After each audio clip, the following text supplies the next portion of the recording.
नमस्ते, हम अनीता तिवारी एगो छोटा सा शिव भजन सुनाओ तनी। अच्छा लगे तो लाइक करब, शेयर करब, कमेंट करब, चैनल सब्सक्राइब करब। धन्यवाद। कितना दूर बाटे राउर टोला ये भोला, तनी हमके बता दी। कितना दूर बाटे राउर टोला ये भोला, तनी हमके बता दी। पूड़ी मिठाई भोला के मन ही न भावे। पूड़ी मिठाई भोला के मन ही न भावे। भंगिया के गोला कैसन होला ये भोला, तनी हमके बता दी।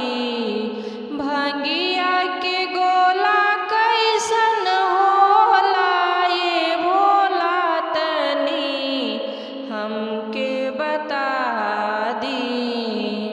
कितना दूर बाटे राउर टोला ये भोला, तनी हमके बता दी। तो सक तकिया भोला के मन ही न भावे। तो सक तकिया भोला के मन ही न भावे।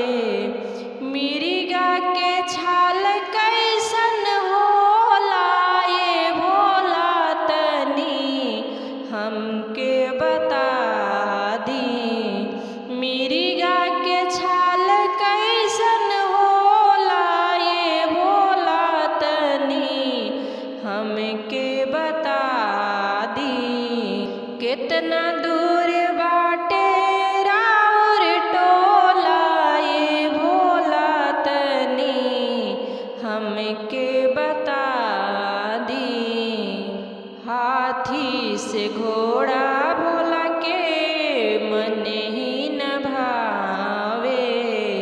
हाथी से घोड़ा भोला के मन ही न भावे। बसहा बैल कैसन होला ये भोला, तनी हमके बता दी। बसहा बैल कैसन होला ये भोला, तनी हमके बता दी।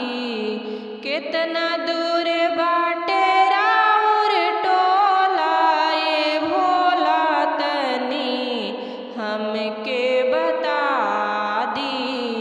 कितना दूर